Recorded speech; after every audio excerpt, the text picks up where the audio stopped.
मुख्यमंत्री जी के पर्ची खर्ची के सवाल पर विद प्रूफ एक जवाब दिया कि किस तरह से बोलबाला है, भ्रष्टाचार है, नौकरियां देने में भ्रष्टाचार है।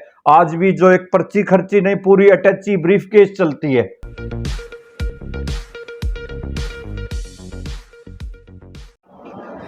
नमस्कार, हिसार में मौजूद हैं और फिलहाल जो मनोहर लाल खट्टर के हरियाणा में जनसंवाद जितने भी हुए काफ़ी चर्चा में रहे हैं। आप सबको पता है कि भली भांति उन जनसंवाद में क्या हुआ है।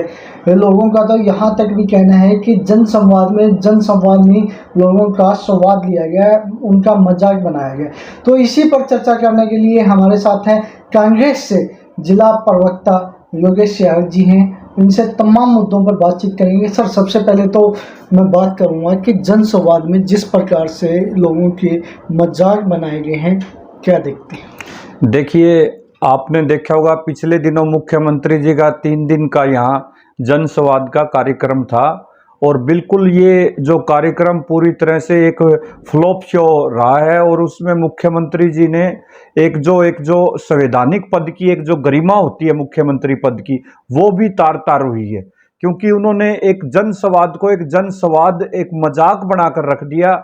जनता की जो मूलभूत समस्याएं हैं, चाहे बेरोजगारी पे है, कोई भी अगर वो सवाल करता है तो उस पे उनके साथ मजाक उड़ाया जाता है। एक महिला को किस तरह से आप लोगों ने देखा होगा, मुख्यमंत्री जी ने अपमानित करने का काम किया, जिसने एक रोजगार की बात रखी थी, एक अपने क्षेत्र में अपनी समस्याएं रखी थी, उनका किस तरह से मुख्यमंत्री जी महिलाओं का मान सम्मान कभी भी नहीं कर सकते, क्योंकि आपने देखा होगा उन्होंने हर समय मजाक बनाया है।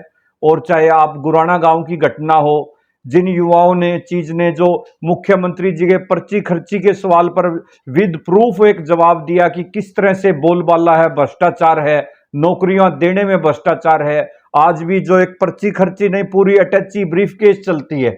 आम आदमी को कोई न्याय नहीं है। और जो ये जनसंवाद का कार्यक्रम था, ये मुख्यमंत्री का एक तरफा एक कार्यक्रम था। वो सिर्फ अपनी प्रशंसा सुनने आते हैं और सरकारी पैसे का दुरुपयोग किया जाता है और आम आदमी की कोई सुनवाई नहीं होती। इसलिए मैं कहना चाहूंगा मुख्यमंत्री जी से भी, और ये कि इस तरह के कार्यक्रम अगर आप ना ऑर्गेनाइज करें, ना जनता का पैसा वेस्ट करें और जनता का इस तरह से मजाक ना उड़ाए तो ज्यादा बेहतर होगा। बात करें सर, गुराना गांव में आपने जिक्र भी किया, वो लड़का कई दिन से परेशान था, मानसिक तनाव से गुजर रहा था, डरा हुआ था।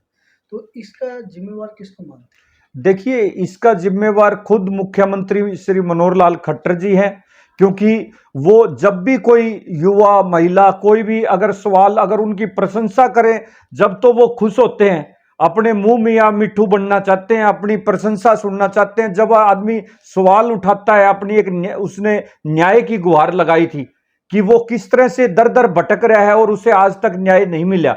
एक तरफ तो बेरोजगारी का मजाक उड़ाया जाता, वो होमगार्ड में लगा हुआ था तो भी उसको हटा दिया गया, उसके पास सारे प्रूफ थे, आज तक उसको न्याय नहीं मिला और उसको डराया गया है। वो लड़का, उनका परिवार इतना सदमे में है। मैं ये मांग करता हूं कि उसको न्याय मिले और उसको उचित जो है उसको सुरक्षा भी मिलनी चाहिए। उसको इस ढंग से डराया गया कि वो अपनी बात नहीं रख पा रहा, मतलब जो उसको इस तरह से उसके विद प्रूफ उसने मुख्यमंत्री महोदय के सामने सारे डॉक्यूमेंट्स दिए हैं। और इसी तरह एक अन्य जो युवा ने फैमिली आईडी के बारे में बात रखी, वो जो भी कोई सवाल उठाता है उसको दबा दिया जाता है और उसको डराया धमकाया जाता है। मैं ये एक और मांग करता हूं कि इस तरह का अगर जो अनैतिक व्यवहार है, अगर मुख्यमंत्री जी ने अपना नहीं बदला तो ये प्रदेश की जनता देख रही है और ये प्रदेश की जनता उन्हें मुख्यमंत्री को गद्दी पर बैठाना जानती है तो हटाना भी जानती है। आज आपने देखा होगा किस तरह से त्राही त्राही मची हुई है, चाहे युवाओं के रोजगार की बात हो, चाहे भ्रष्टाचार की बात हो, चाहे जो हमारे सीईटी का मुद्दा था, किस तरह से युवाओं को परेशान किया गया है। सुबह तक वो चंडीगढ़ के धक्के खा रहे हैं, लेकिन उन्हें आज तक उसका कोई ट्रांसपेरेंसी नहीं। उन्हें आज तक पहले सीईटी क्वालिफाई कर लिया, फिर मौका नहीं दिया गया। इसी तरह से आपने देखा होगा एचपीएससी और स्टाफ सिलेक्शन कमीशन एक बहुत बड़ा एक जो भ्रष्टाचार का अड्डा बन गया है।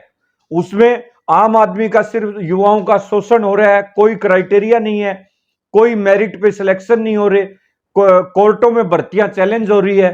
आज जो हरियाणा जो है पूरे देश का एक जो सबसे ज्यादा बेरोजगारी में नंबर 1 है, भ्रष्टाचार में नंबर 1 है। और आप मैं बात कहना चाहूंगा, चाहे आप इसकी जो कौशल विकास निगम एक जो ये जो ठेका प्रथा जो गवर्नमेंट लेके आई है, ये भी जो इन्होंने कार्य जो एक इनडायरेक्ट एनजीओ को दिया हुआ है, वो पैसा का इसमें इतना बोलबाला है भ्रष्टाचार का, अपनी मनमर्जी से लिस्टें तैयार करते हैं और आम युवाओं के साथ बिल्कुल अन्याय हो रहा है। और मैं ये बात रखना चाहूंगा कि युवाओं से भी अपील करता हूं, इस नकारा सरकार को हमें 2-4 जितना भी दिन भुगतना पड़े, आप न्याय के लिए सड़कों तक, कोर्ट तक, हर जगह आप आवाज उठाइए। आपको कोई डरने की आवश्यकता नहीं है। ये सरकार आपको डरा के धमका के आपको रोजगार देने नहीं आई है, ये रोजगार छीनने आई हुई है। ये सिर्फ यदि बात की जाए चंद्रयान 4 में भेजने की महिला को बात की गई थी, फिर मुख्यमंत्री माफी मांगते, किस प्रकार देखिए, एक मुख्यमंत्री जी का इस तरह से एक महिला ने एक रोजगार की मांग की थी कि आप हमारे क्षेत्र में आए हैं तो हमें कोई ना कोई रोजगार फैक्ट्री लगाएं, ताकि किस लिए लगती है कि शहर में कोई हमारे गांव में रोजगार आए। बिल्कुल एक उनकी जायज बात थी। और उसका किस तरह से एक मुख्यमंत्री जी ने, मैं कहता हूं, एक संवैधानिक पद पे होते हुए किस तरह से एक महिला का अपमान किया है। और उसके लिए आज आज पूरा देश देख रहा है।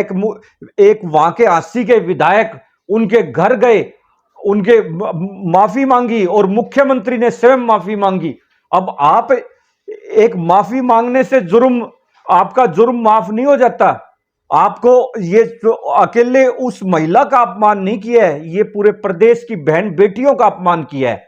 और मैं एक बात और कहना चाहूंगा, मुख्यमंत्री महोदय, आप इस सत्ता के अहंकार में इतने चूर चूर हैं कि आपने देखा होगा कि पिछले दिनों जब 4 सीट में हमारी बहन जो जूनियर कोच रही है, उसमें क्लियर ये आ गया कि आपके मंत्री संदीप सिंह ने उनके साथ गलत हरकत की है, छेड़छाड़ की है, फिर भी आप एक मंत्री को सस्पेंड नहीं कर रहे। और मुझे तो यहां तक अंदेशा है कि इसमें जरूर मुख्यमंत्री की भी संलिप्तता मिलेगी, क्योंकि कोई भी कार्रवाई नहीं करना। चाहे विधानसभा में ये मुद्दा उठा, आप मतलब एक मंत्री जिनके ऊपर आरोप तक सिद्ध हो गए, चार्जशीट दाखिल होगी, और फिर भी आप उसको बर्खास्त करने को तैयार नहीं हो। आज क्या जो बात है, जो संदीप सिंह थे पूर्व खेल मंत्री, उनकी जो जमानत याचिका थी वो टल गई है, अगली डेट दी गई है। देखिए, इतना हेनियस क्राइम है, आज तक वो 1.5 साल से प्रदेश की जनता, ये हमारी प्रदेश की बहन बेटियां, हमारी हर इंसान इस चीज को देख रहा है कि किस तरह से हमारे मुख्यमंत्री महोदय एक जो अपराधी को संरक्षण दिए हुए हैं, और अपराधी खुलेआम आज भी जो मतलब एक घूम रहा है और उसका बचाव कर रहे हैं। मुझे तो यहां तक संलिप्तता नजर आती है कि इसमें मुख्यमंत्री की भी संलिप्तता मिलेगी कहीं ना कहीं। अगर वो इतना उनका डिफेंस ले रहे हैं तो वो किस लिए बचा रहे हैं? पीछे कांग्रेस की गवर्नमेंट में अगर किसी के ऊपर एफआईआर भी दर्ज होगी तो उनके रिजाइन लिए जाते थे। जी, तो फिलहाल तमाम मुद्दों पर आपने देखा कि किस प्रकार से बीजेपी में भ्रष्टाचार फैला हुआ है और लोगों को कितनी दिक्कतों का सामना करना पड़ रहा है। फिलहाल योगेश यादव जी की बातों से कितने सहमत हैं आप लोग कमेंट में जरूर बताएं। देखते रहें न्यूज़ आपके साथ।